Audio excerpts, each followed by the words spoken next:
Hello, this is Jack from tofluency.com, and this is episode 28 of the Tofluency podcast.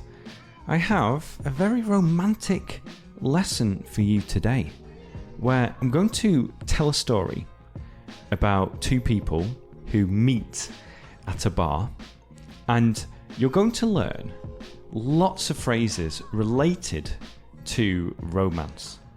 So there are 43 phrases in the description for you, and we're going to do it this way. So I'm going to give you the story, which is already on my YouTube channel if you want to watch what happens as well and see these two people. I'll leave a link in the description for that. But listen to the end, because I'm going to explain some of the most important phrases from this lesson. Things like to chat someone up, to check someone out, to flirt with someone, to open up about something. There are lots of phrasal verbs here. So we're going to firstly listen to the story, and then I'm going to go through the vocabulary and give you some more examples. So, are you ready? Just before we start, be sure to share this podcast with anyone who needs to listen to it. Okay, so a friend who wants to learn English, share it with them. Here is a story. Our story starts with Sarah sitting on her own at a hotel bar, and she decides to order a refreshing cocktail. Now, it's important to know that Sarah has recently broken up with her long-term boyfriend, which is sad. And it's even sadder because she did so because he didn't like her tattoo. Now, also at the bar is a guy called David. And David is, let's say, a little bit of a player. He likes to chat up women and go out on lots of dates. And at the moment, he is single too. And he's just checking the football results on his phone and having a beer on his own. Now you can see that he starts to check out Sarah. He likes what he sees. He finds her very attractive. He thinks that she is beautiful and that she has this special aura about her. He continues to check her out a little bit more and to see if she's noticing him as well, but she hasn't looked over once, and he's starting to get a little bit frustrated and trying to build up the courage to go over to her. And then finally, he gets up out of his chair, walks over to Sarah at the bar, and makes his move. He puts his beer next to Sarah at the bar, and this is the first time that she has seen him, and she likes what she sees. There is instant chemistry. They flirt with each other straight away. Although she's a little hesitant, she starts to open up about what she does, and David asks her a lot of questions. She shows him his tattoo. She talks about how this tattoo caused the breakup of her long-term relationship. Although David is trying to act sad about this story, he is internally very happy that she is single. You notice that they are glancing at each other and flirting a little bit more. They go on to talk more about what they do, and then David decides to order 2 shots, one for him and one for Sarah. The bartender puts the shots on the bar. They raise their glasses. Cheers. David has his shot first. Sarah notices that he downs it in one, and she does the same. After chatting some more, Sarah tells David that she needs to go back to her room soon to prepare for her presentation. So David makes his move by handing over his phone and asking Sarah to put her number in it. She obliges, enters her number, and David thinks about when he's going to text her next before finally finishing his beer. All right, that is the story. I hope you enjoyed it. Now is the part where we talk about the vocabulary used in this lesson and look at the different phrases that were used. Again, all 43 key phrases are in the description. We'll probably go through about 12 here in this episode.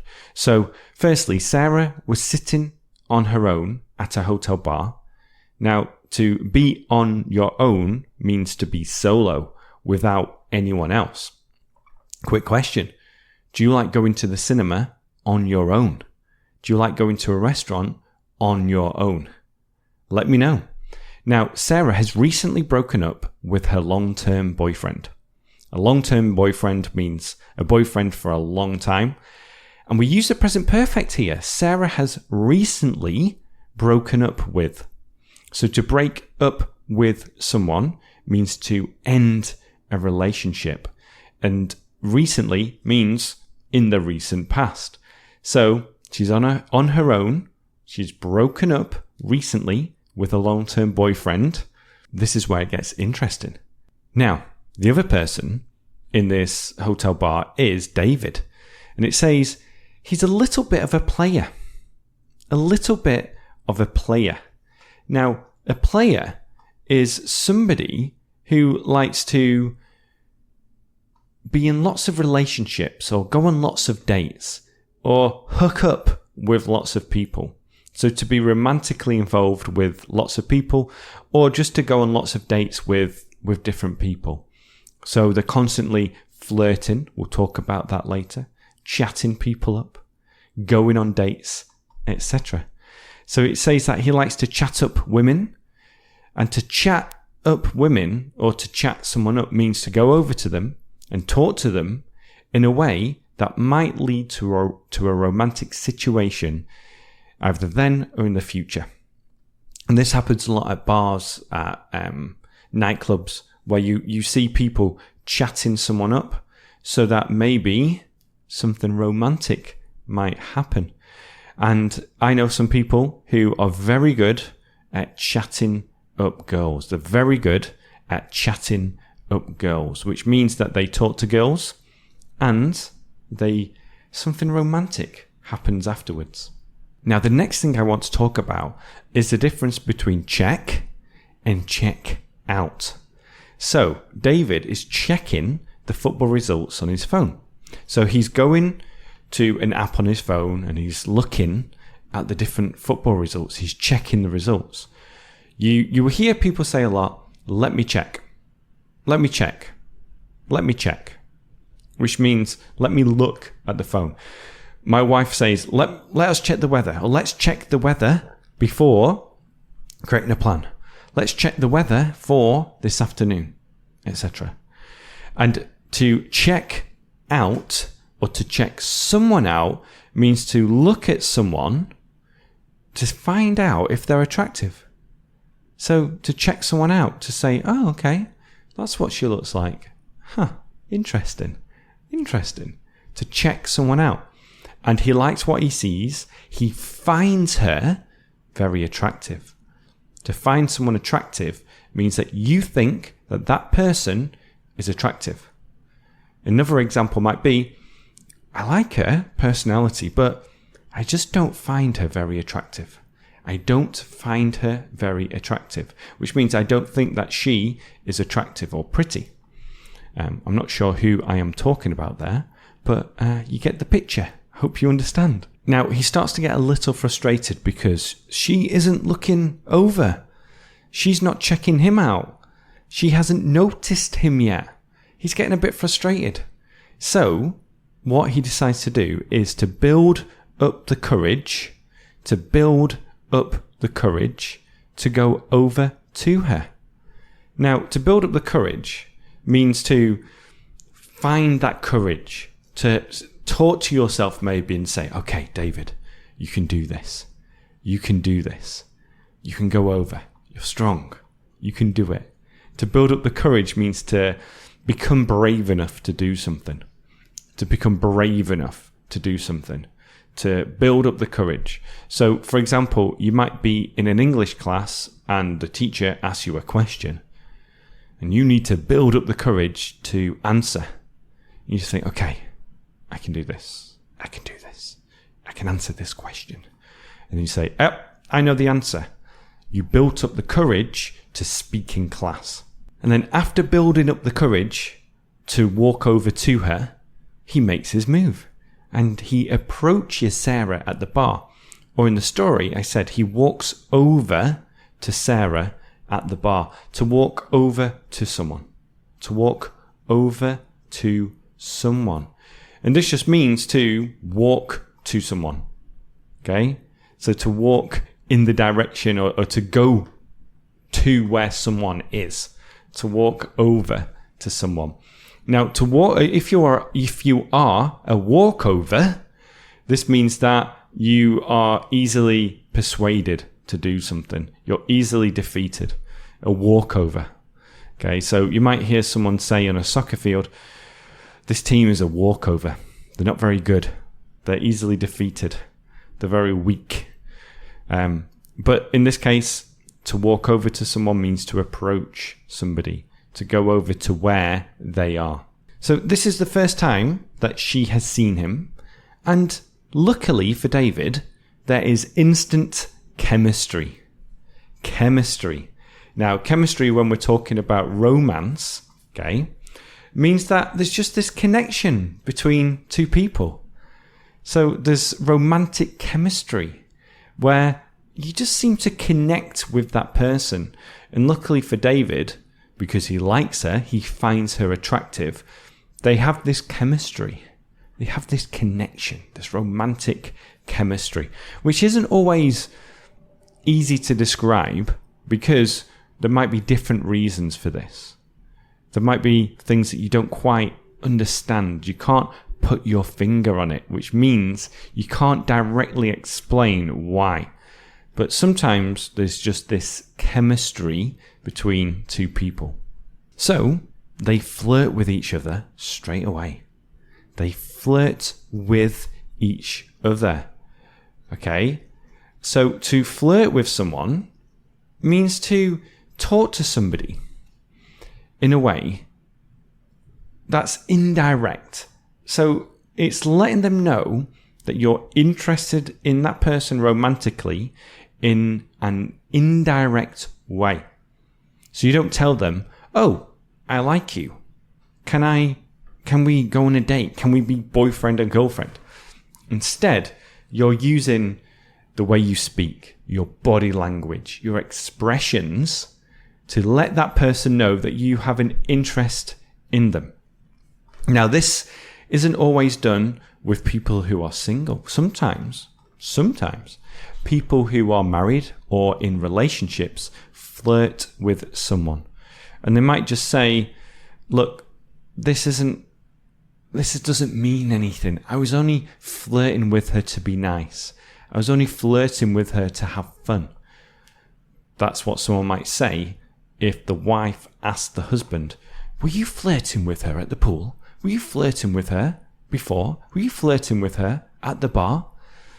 So sometimes it doesn't have to mean that you want to be romantic with this person and have a relationship with them. Sometimes it can be fun.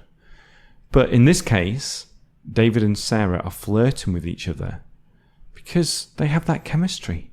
They're interested in each other. They are interested in each other. And then, although she's a little hesitant, although she isn't sure she wants to do this, she starts to open up about what she does. So she starts to talk to David and tell him about her job, about what she does, about her life, her job, her life story, and also the breakup of her long-term relationship. Now, the tattoo that she has on her arm is the reason why she broke up with her boyfriend. We don't know why exactly. We don't know exactly why. But we do know that the tattoo that she has is the reason why she and her boyfriend broke up.